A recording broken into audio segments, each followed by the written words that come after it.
I'll be the first to admit that this all could have taken place in my head.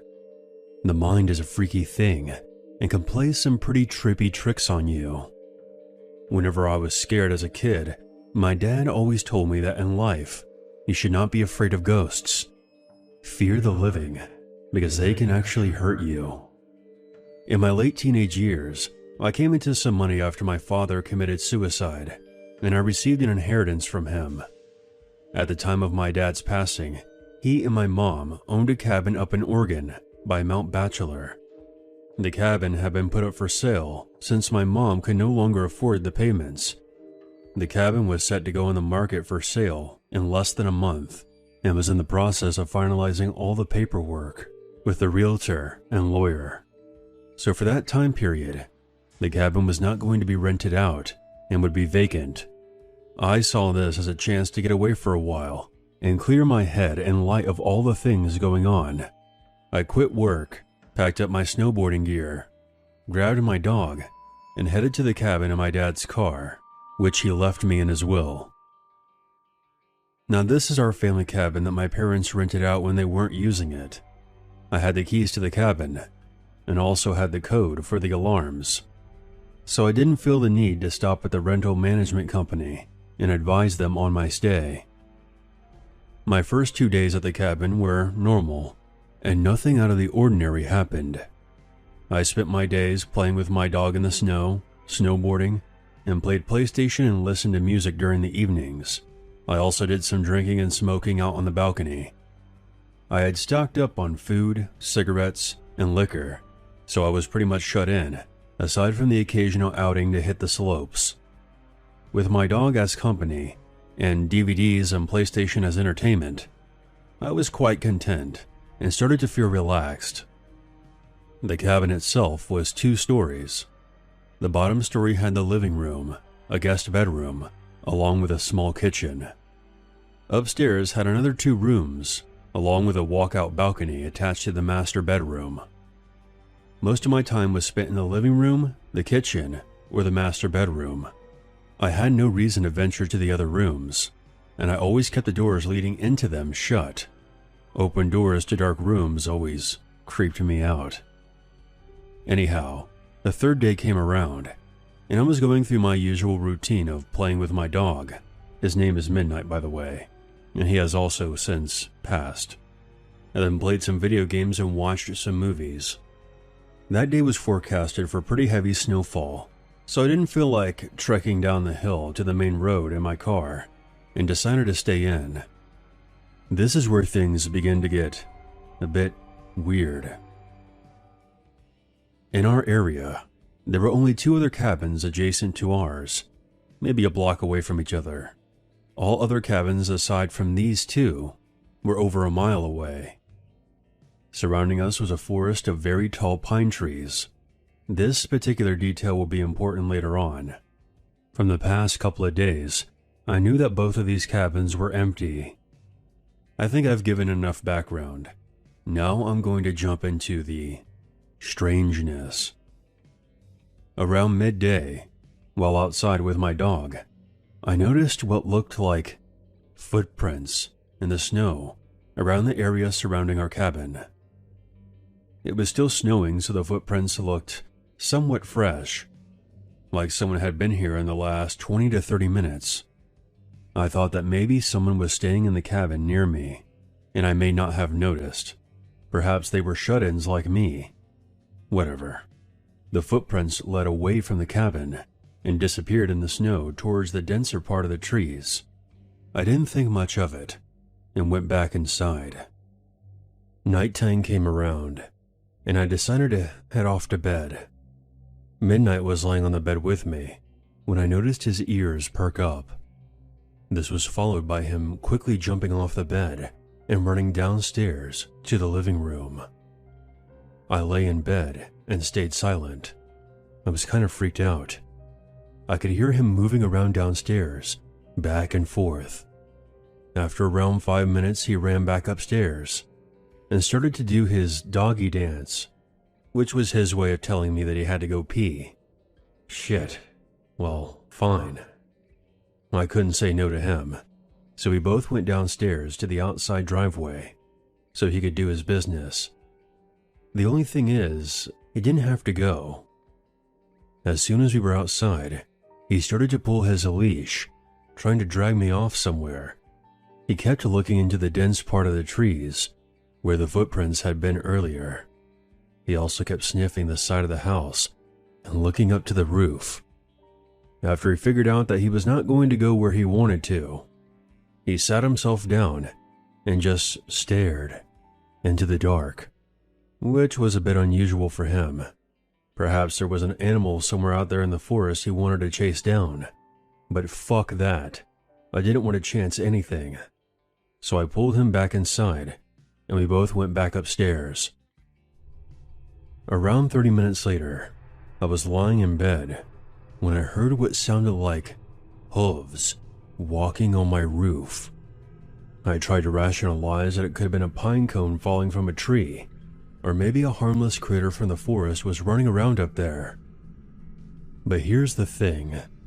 The steps seemed to be spaced apart, at a length too wide to be a small animal, or even a man. You notice things like that when you're in an isolated setting like this. It was really getting under my skin. Midnight also heard the noise and was quick to run to the balcony screen door, expecting me to let him out. Alright, you know what? I'm a tough guy, and at the time I considered myself to be fairly well built and strong enough to handle myself. So I grabbed my coat and my shoes, along with my cigarettes and flashlight, and went out to the balcony. As soon as I was outside, I lit up my cigarette and started canvassing the roof with my flashlight. Nothing was there, and the snow on top looked undisturbed. Must have all just been in my head, right? But what about Midnight hearing the noise as well? Maybe he was feeding off my fear and paranoia. I started to calm down and relax again. I turned off the flashlight and allowed my eyes to adjust to the darkness. I was just staring at the forest next to our cabin. That's when I saw it. In a tree that was a bit taller than our cabin and around 20 feet from the balcony, I saw what looked like a man crouched in a squatting position between two branches. He looked very tall, maybe 8 or 9 feet, and was extremely thin. It was squatted on one branch, and its abnormally long, white arms were extended above its head, holding on to another branch above it. Its mouth was wide open, with no expression. What the fuck is that? I wasn't sure if I was really seeing this thing or not, and I stood there just staring, motionless. I noticed Midnight stand up and started pacing behind me, lightly barking at the same time. Still, the thing did not move. I put my cigarette out and was debating on shining the light in the thing's direction, but something in my head told me that that was not a good idea. So I carefully backed up to inside the room, called Midnight back in, and shut the door. Once I locked up, I shined the light in the thing's direction, but nothing was there. I then closed the curtains and retreated back to bed. Later on in the night, I heard some light tapping at the screen door, like someone was strumming on the glass with their fingers. It was consistent and did not stop for nearly an hour. Midnight seemed to stare at the door, but wouldn't go anywhere near it. The strangest part was I had the feeling like something was inviting me to open the door. But at the same time, I kept hearing my dad's voice inside my head, telling me to stay where I was. I eventually passed out. When I woke up the next morning, it didn't take me long to pack everything up and get the hell out of there.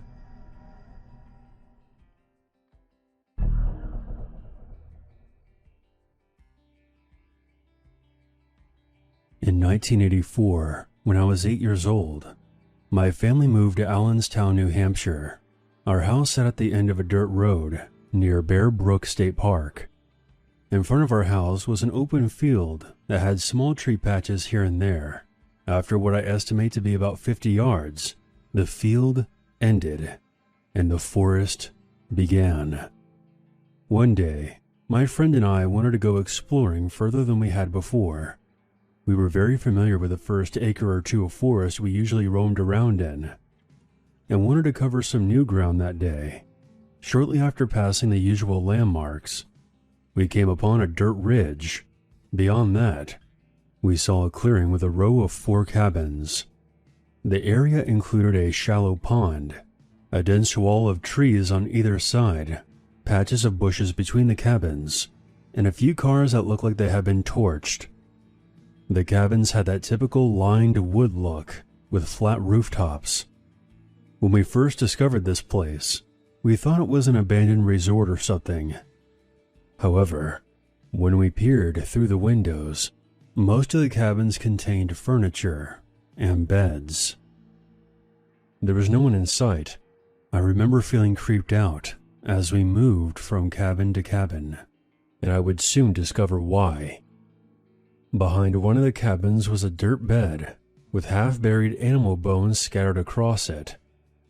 If these remains were from hunting, surely they wouldn't want vultures buzzing around their resort. I thought it was odd, but not too alarming. My mom always told me to stay away from dead animals because they could be carrying some kind of disease, so we didn't feel the need to go poking around the pet cemetery, and soon left. Curiosity got the better of us, and we returned a week later. During our second visit, I noted how odd it was that there were no signs or markers indicating who owned this property or if it was a private campsite. There were also no roads leading there.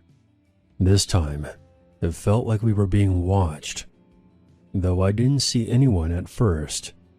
As we prepared to leave, a tall man wearing a dark jacket emerged from the trees and ran toward us. He was about 100 meters away, with a rifle slung over his back. "Hey, what are you doing here?"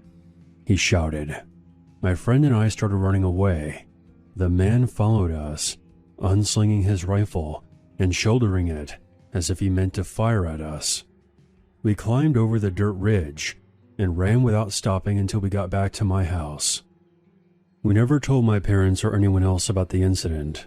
We didn't want to be restricted on future explorations, but I don't remember ever going back there. What happened to us could be chalked up to a couple of kids trespassing on private property. But a year later, hunters found a 55-gallon metal drum in a wooded area close to where those cabins were. Inside were the bodies of a woman and a young girl. At the time, the victims were not identified, and the case remained unsolved.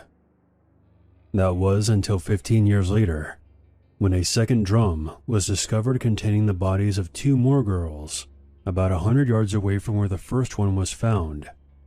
One of the victims was only 11 months old. DNA testing later linked the victims to a serial killer named Terry Rasmussen. I never got a good look at the man who chased us away from the cabins that day, so I can't say for sure if it was him or not. But when I think back to that place, I think about how some people say that they never found all of Terry's victims, and I always remember those bones we saw scattered about. I honestly don't think 8-year-old me could tell the difference between animal and human bones.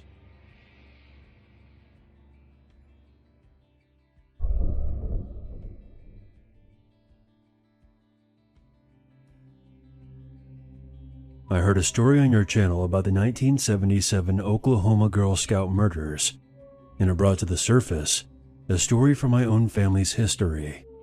These events happened before I was born. Had things played out differently, I wouldn't be here today. The year was 1981. The Ketty Resort was a sleepy getaway nestled in the mountains of Northern California. It was the kind of place folks went to fish, drink, and forget about their troubles for a while. My family was staying at Cabin 28. My grandmother Sue, her 5 children, and a couple of their friends. They were just enjoying their stay and doing the typical things you would do at a cabin in the woods. They were completely unaware that something evil was making its way through the trees toward the resort and to cabin 28. No one knows exactly what took place on the night of April 11th, 1981, but it was theorized that someone, possibly more than one person, knocked on the cabin door between 10 p.m. and 2 a.m. Investigators believed that the individuals were known to my grandmother, and she allowed them to enter the cabin. Once inside, the assailants attacked. There was a struggle. Sue, my Uncle John, 15, and his friend Dana, 17, were bound with wire, then struck and stabbed multiple times with a hammer and knife. The following morning, around 8 a.m., one of the daughters returned from a sleepover at her friend's cabin and discovered the bodies in the living room.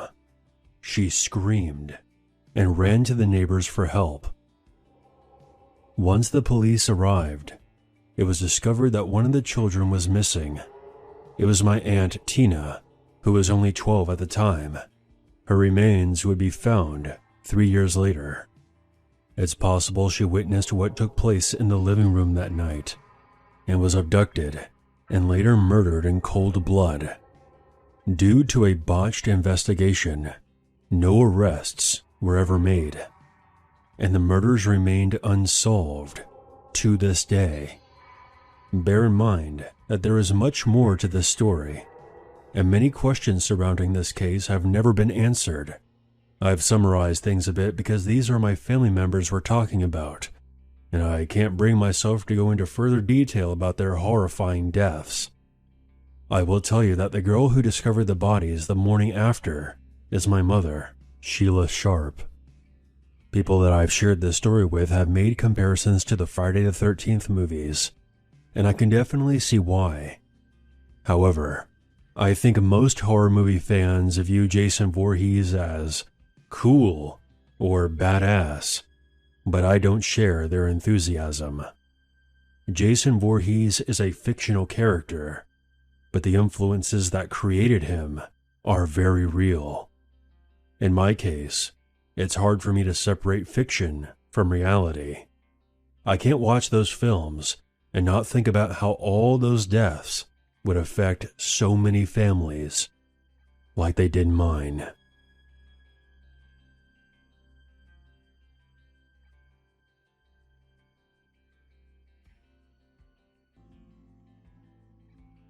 I'm a father of 4, and man, do I have a story to tell you. My wife and I both own a logging company outside of Charlottesville, Virginia, and primarily make our income through there. The business didn't start off great, but over time it improved significantly. My kids are both in middle school and are the best things I could ever ask for. My daughter is the youngest, while my son was just a year older than her. Back in the summer of 2019, we had taken a family camping trip down to the Carolinas as the highlight of our summer vacation. We had PTO, the kids were on summer break, it worked out perfectly. We had gone out to this really popular family campground in North Carolina, which was the ideal spot for the family. I helped my kids build their tent while my wife built ours we'd be staying in. Now, this campground isn't just some small area of the woods with a few small buildings. This place was huge, and you were pretty much allowed to set up your camp however far out you wanted. After we all got situated, my wife tells us that we should all go down to the dining hall for some dinner and dessert. With there being some buildings like the dining hall and a visitor center, it wasn't a real camping trip, but it was still fun for the family. We ate what food staff was serving along with maybe 3 or 4 other families also camping here. After dinner, we walked about 20 minutes before we went back to our campsite to get some sleep as we had planned on going fishing in the morning. I made sure my kids were asleep in their tent by 9 while my wife and I just read our books in our tent until we got tired. After a bit, we sort of drifted off to sleep, and I'd say I slept for a good few hours or so. Now, let's fast forward to maybe a couple hours later. It was well into the night when I for some reason had this really weird dream/feeling. There's no real way to describe it without sounding morbid, but I was dreaming about my head being pinned with something sharp. Nobody in this dream was there but me, and the only thing I could really describe about it was the pain on my head.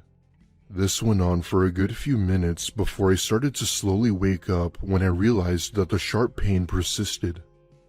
I remember feeling around the top of my head only to find that it was also wet, along with a low noise coming from behind me. Right then, my wife wakes up and screams her lungs out, spitting out the words to go away. I turn around and there, standing right in front of the tent opening, is a red fox in its defensive position.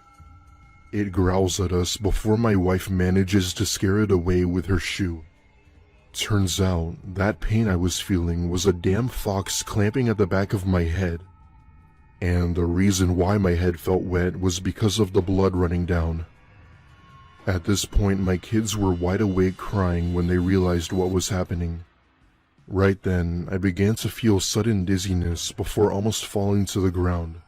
My wife had called the front desk of the campground, and they had sent their medical team or whatever before rushing me to a hospital. After a couple of days, I did make it through and obviously recovered. Turns out though, we had set up our tents in a spot right next to a fox's nest that we didn't see. The fox probably mistakenly saw us as a threat to her and her cubs and did anything to protect them. It's been years now, and I am fully recovered. It's just crazy to think that my dream turned into a reality.